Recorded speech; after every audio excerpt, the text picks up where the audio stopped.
what's going on. Basically, it finds areas of high gradient, and it looks across in the direction of the gradient, and it finds just the peak there. And then over here, same thing, it would find the peak here. Here the gradient is in that direction, so it would find the peak there, right? Sometimes, and that's what this picture is showing here, sometimes you have to interpolate, right? You find the gradient, and you say, okay, I think it's somewhere in between 2 pixels, so you can actually get sub-pixel accuracy. But the point is that it basically looks perpendicular to the gradient in order to find the maximum. So that's how you do the thinning part. And now there's one very clever detail to look at, all right? If you take a look at this point sort of under the chin here, you'll see that some of the pixels did not survive the thresholding, okay? And it's a problem because you could say we had too high a threshold, but the problem is if we make the threshold too low, then a whole bunch of stuff is going to show up that we don't actually care about. So the question is how to deal with that. So this is what John did and the hysteresis. The first thing we do is we apply a high threshold to detect strong edge pixels. So the threshold pulls out a bunch of pixels. Then what we do is we can link those strong edge pixels to form strong edges. Okay, so far not so clever. Here's where the clever part becomes. We now apply a low threshold to find weak but possible edge pixels, and then we extend the strong edges following the weak pixels.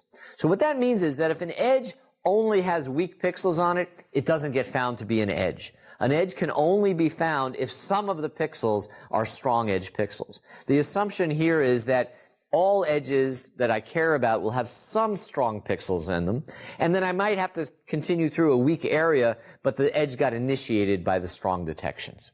This one's for your eyes only. Don't tell anyone you found these in a graduate computer vision course. All right, I have 2 images for you, Frizzy and Frumer.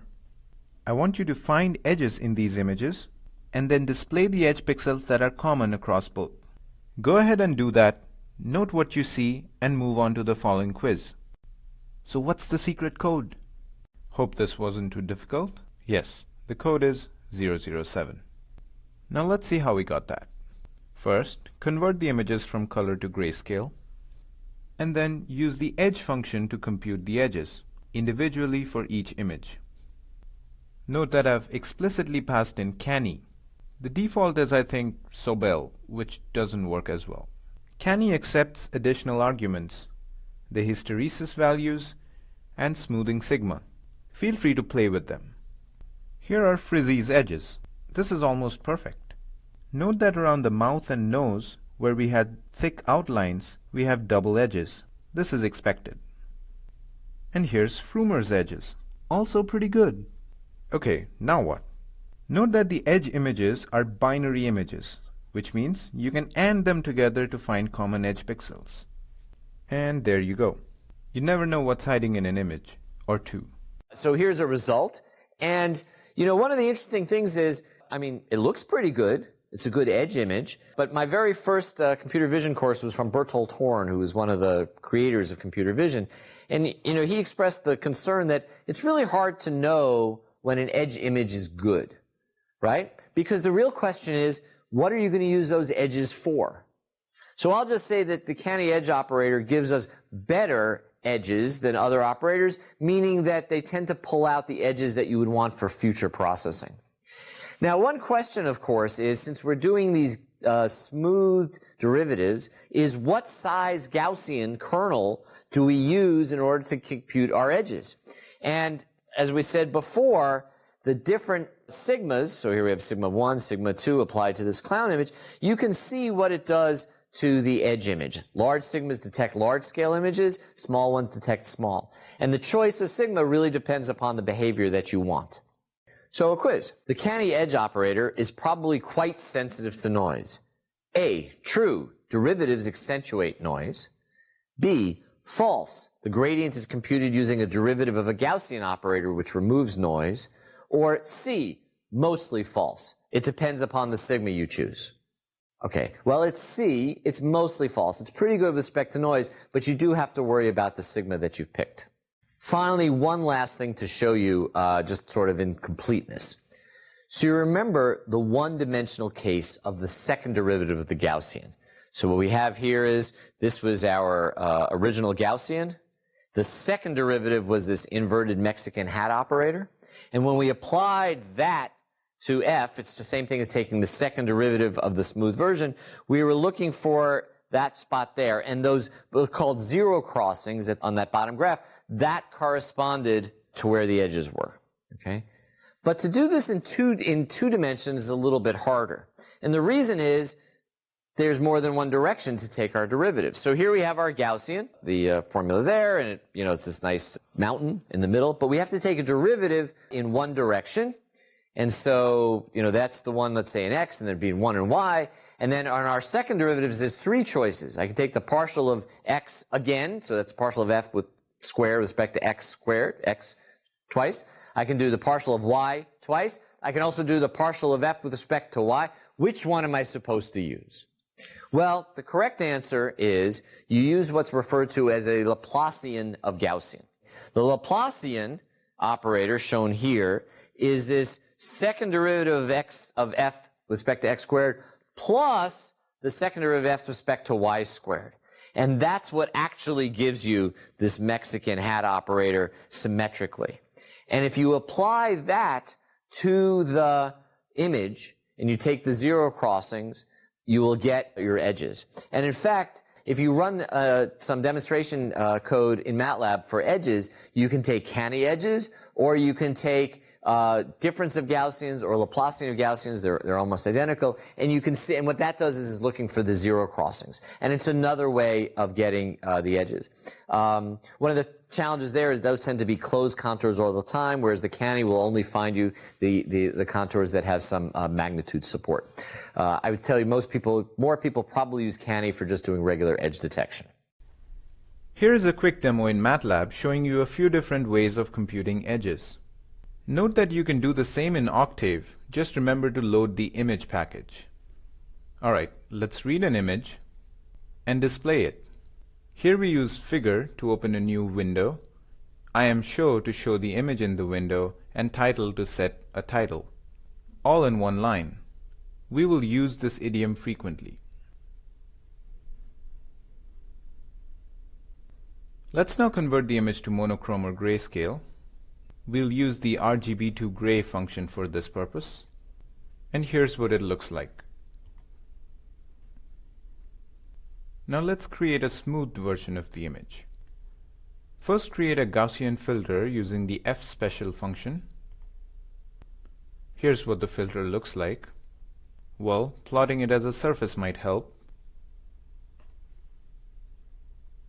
Okay, now apply this filter to the image. Compare this with the original. Alright, for the first method, we will shift the image left by 1 pixel, right by 1 pixel, and compute their difference. Let's make a copy of the smooth version to create the left image. To shift the image to the left, we copy all the pixels from the second column onwards till the end to positions first column to n-1. Note that the last and second last columns here would be identical. Similarly for right. Now we compute the difference, remembering to convert to double type. Note that the difference may contain negative numbers.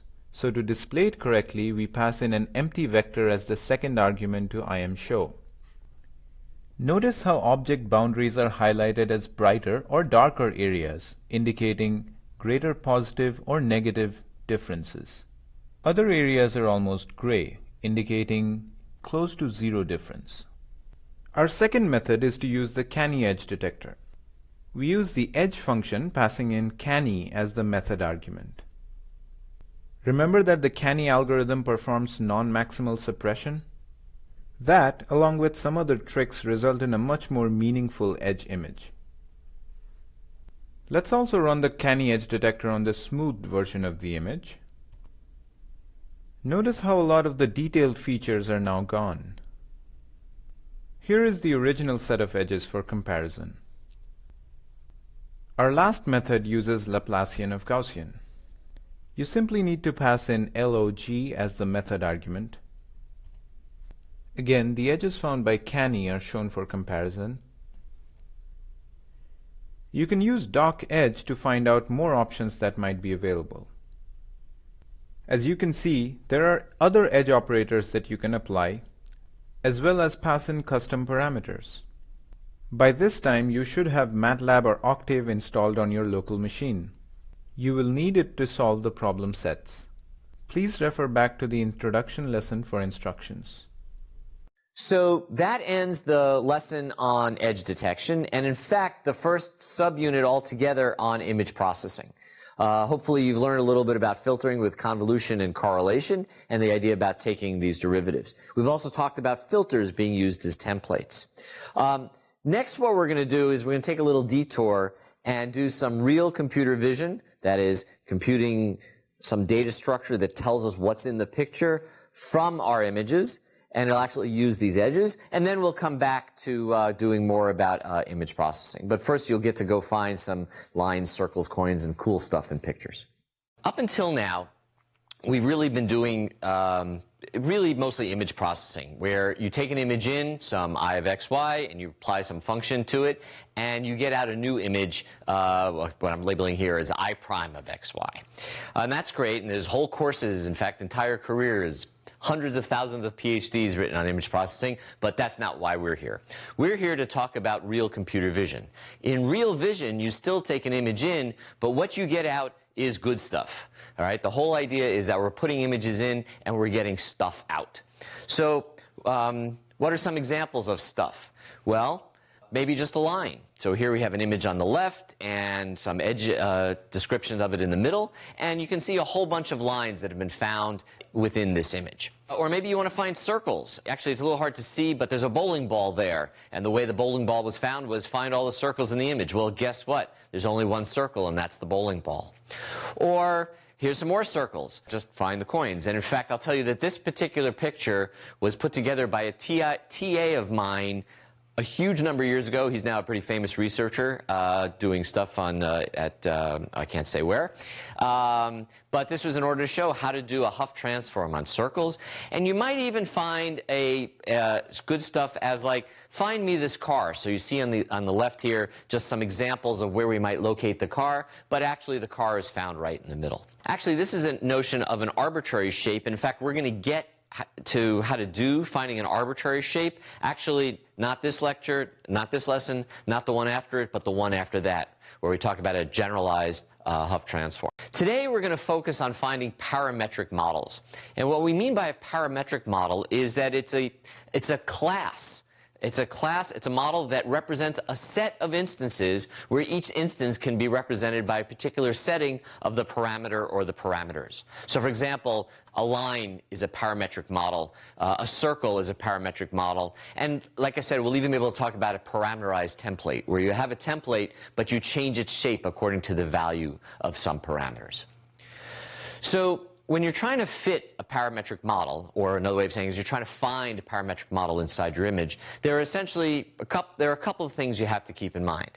The first is, what parametric model are you going to use? That is, how are you going to represent, how do you go from the parameters to the thing you're representing? And in fact, today we're going to show you that even for something as simple as a line, how you do your parameterization matters. The other thing about this model, this actually works to our advantage, is that the membership, or the notion that a little point in the image or an edge or a template belongs to a model, is not determined by just looking at that edge. You actually have to look at many different edges or look at the whole model. And that notion of extended support is something we're going to take advantage of. And then finally, whenever you go looking for a parametric model, you could just say, well, if computers were infinitely fast, and every time we use one, they feel like they're becoming infinitely fast, well, I would just check for every possible line in all possible places. Well, the reality is that even with really fast computers, the number of possible models is really big. So it turns out you're I'm losing track here. It turns out you're a really fast computer. Still, you have to worry about the combinatorics of your computation. Here's a simple example, okay? Line fitting. And you might wonder, why might I want to find lines? Well, as the example shows here on the left, you might want to know that your chips are seated correctly, so you see the lines on the chips.